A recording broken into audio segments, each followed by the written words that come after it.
Welcome to the Secrets of the Bible channel. The ancient Middle East region is undoubtedly one of the most captivating areas in the world, especially for those with a deep interest in sacred scriptures and the history of the peoples who inhabited it, including Arabs and Jews, as well as various other cultures that shared this region. In this video, 12 tribes of Ishmael, where they were located, and who they were in ancient times.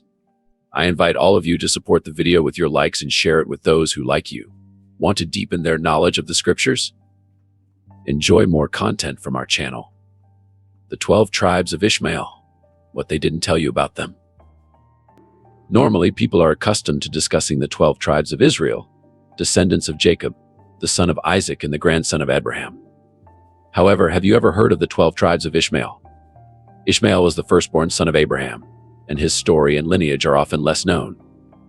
In this video, I will explore the 12 tribes of Ishmael based on archaeological findings and available information. Many people are familiar with the story of Abraham and his desire to have a son, as reported in the Bible. Initially, Abraham had a son with his servant, known as Hagar, who was also called the Egyptian slave. This son was named Ishmael, known as Yishmael in Aramaic and Ishmael in Hebrew. Later, Abraham had another son named Isaac, who in Hebrew and Aramaic is called Yik. Isaac, in turn, was the father of two sons, Esau and Jacob, the latter also known as Israel. Israel had 12 sons who became the 12 tribes of the Israelite. However, due to a lack of in-depth knowledge of the sacred scriptures of the Bible, many people, when asked about the peoples of the Middle East beyond the Jews, often believe that all Arabs are descendants of Ishmael. However, Arabs are a diverse group and include descendants of Ishmael, as well as other Semitic peoples connected to different biblical figures. The descendants of Ishmael are located in the Middle East, but the region is not only home to his descendants. There are also other Semitic peoples related to biblical figures, such as the descendants of Abraham and Keturah. We have a video about the descendants of Abraham and Keturah, if you are interested.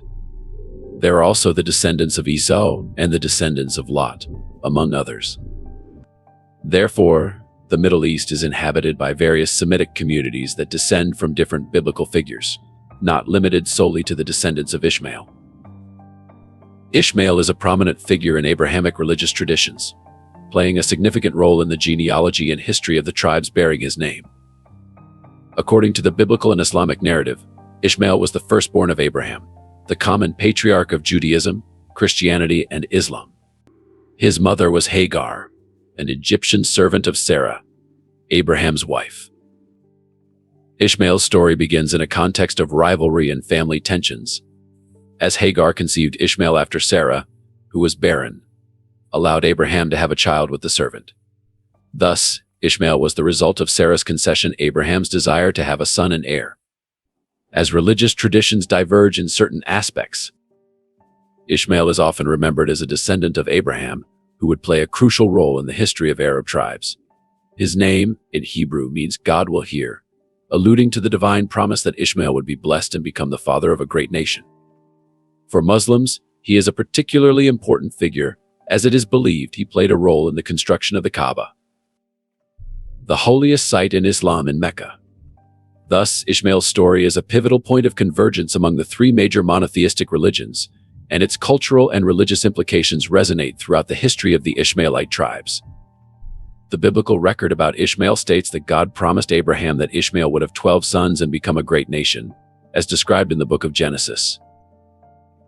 Later in the same book, in chapter 25, verses 13 to 15, the names of Ishmael's 12 sons are presented, which are Nebaioth, Kedar, Adbeel, Mibsam, Mishma, Duma, Massa, Hadad, Tema, Jator, Nathish, and Kedema, princes of Israel and the 12 tribes of Israelite descent, along with the tribes of Ishmaelite descent, inhabited a vast region that extended from Havilah in Egypt to Shur in Assyria. However, the Ishmaelite tribes were not the only Semitic communities in the Middle East region. In addition to them, there were other Semitic peoples, including the Midianites, who were brothers of the Ishmaelites. There were also 5 other tribes descended from Abraham through his union with Keturah, not to mention the Edomites. Initially, the Ishmaelites and the Midianites appear to have had close ties, even being counted together in genealogies. However, over the course of history, the the 12 tribes and the 12 sons of Ishmael followed distinct paths. The Ishmaelite tribes historically settled in a vast geographical region that encompassed parts of the Middle East and North Africa. The primary area of concentration for the Ishmaelite tribes was the Arabian Peninsula, which includes most of Saudi Arabia, as well as parts of Yemen, Oman, Jordan, and the United Arab Emirates. This desert region was a challenging environment, but the Ishmaelite tribes adapted to a nomadic way of life, finding means of survival in the arid desert and its surrounding areas. In addition to the Arabian Peninsula, the Ishmaelite tribes also spread to the Sinai Peninsula, located between Egypt and Israel, and to parts of the Levant, including what is now Jordan and Syria. Their geographic influence even extended to North Africa, in areas such as Sudan. This wide geographical distribution reflects the historical migrations and movements of the Ishmaelite tribes over the centuries. Now, let's explore some lesser-known information about the descendants of Ishmael according to the biblical account. The biblical text informs us that Nebaioth was Ishmael's firstborn son, making him the eldest. The name Nebaioth references a prophet, as indicated in the book of Genesis, where it is stated that he would be the father of 12 princes. In Aramaic, Nebaioth means prophecy or simply of prophecy. Available information about Nebaioth reveals that in the Bible, the tribe of Kedar, also a descendant of Ishmael, along with the tribe of Nebaioth, gained prominence in sheep breeding, as mentioned in Isaiah chapter 60, verse 7. The names of Kedar and Nebaioth are frequently found in ancient Assyrian records. The historian Josephus identified the Nabateans of his time as descendants of Ishmael's eldest son, Nebaioth. He stated that the Nabateans inhabited a vast region that extended from the Euphrates River to the Red Sea. This region became known as Nabatea, the land of the Nabateans. The historian Flavius Josephus also mentions that he obtained information about these people directly from the Nabateans, as he had the opportunity to interact with this group. An interesting curiosity is that the Nabateans spoke the Nabatean language, which was a variant of Aramaic. The tribe of Kodar is often mentioned in Assyrian records, including accounts from Tiglath-Pileser and other Assyrian kings. Tiglath-Pileser I was an important Assyrian king who ruled from approximately 745 to 727 BC. He is known for his conquests and reforms that had a significant impact on the Assyrian Empire and the history of the ancient Near East. Both the Site and Nebaioth tribes were primarily composed of merchants. They were engaged in the trade of spices, ceramics, and similar products. As for the tribe of Abiel, it is often identified as the tribe of Ibio originating from the land of Abo, which became subject to Tiglath-Pileser in 744 BC. Ilu was the Aramaic form of the Naaman name, which when translated into English would be similar to Abala. According to historians, the tribe of Atabio inhabited the region of the Sinai Peninsula. Now, regarding the tribe of Mipsam, according to some historians, there is an intriguing question. Did the descendants of Mishma play a significant role in the founding of villages near Jebel Mishma? There is speculation about the possibility of these two tribes having some form of association, perhaps through marriages or mergers, with the tribe of Simeon from the Israelite people. It's noteworthy that relevant information in this regard is recorded in Chronicles chapter 4, verses 24 and 27. This suggests that the two tribes may have intermingled with the descendants of Simeon when they were in the land of Egypt, which makes sense considering the abundance of resources in that region. Furthermore, some believe that the tribe of Sem simply integrated and eventually disappeared from history due to their fusion with the tribe of Simeon. As for the tribe of Doma, biblical records mention that Doma was a city in Canaan, as described in Joshua 15 verse 52, and it is also associated with Edom and Sur in Isaiah 21 verse 11. Historians generally identify Doma as being related to the people of Adiri and Adumatu, which would be the tribe of Doma itself. In one account, Esarhaddon described how his father Sennacherib faced the capital of Edomotu in his attempt to subdue the Ishmaelite tribes, the Arabs, calling it a stronghold of the Arabs.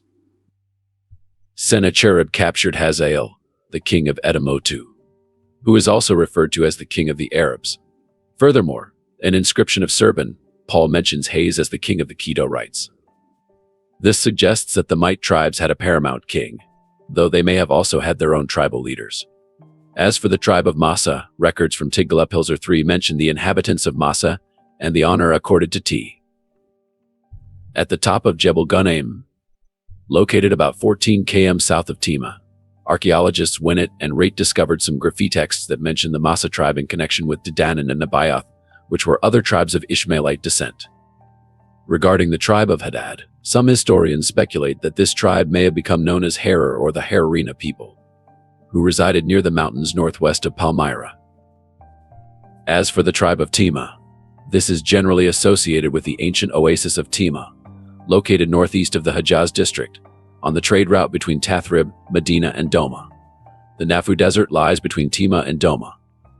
The present-day city of Tama, at the southwestern tip of the vast Nafu Desert, is believed to have been built upon the ruins of the ancient oasis of Tama.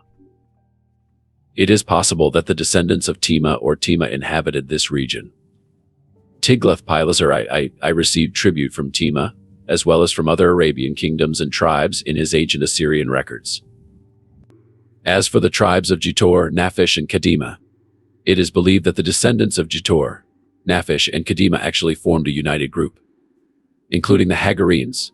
It is worth noting, were descendants of Hagar and not of Ishmael. This distinction is important. These tribes are located in the Transjordan region. Besides the Transjordan, there is a belief that the tribe of Kadima may have been associated with the Kenite or even intermixed with the Kenite. For example, Caleb, Joshua's famous friend, could have been an Ishmaelite of that lineage. This is the information available about these 12 tribes of Ishmael that formed tribes in the Middle East. Today, Ishmaelites in general are located in various regions, including Egypt, the Gulf of Aqaba, and the Sinai Peninsula. In particular, many Ishmaelites from various tribes inhabit this land. Furthermore, there is a significant presence of Ishmaelites in Saudi Arabia, in part due to the blending of Ishmaelites with the descendants of Midians. It's worth remembering that Midian is located in Saudi Arabia and the Midianites are descendants of Midian, one of the sons that Abraham had with Keturah, who also inhabited the region. If you are already familiar with the tribes of Ishmael, please leave a comment below and please share your ideas for future videos. If you wish, we can create a video about the 12 tribes of Israel. Thank you for watching, and may God bless you all. Don't forget to subscribe and activate notifications to receive our future videos. See you soon.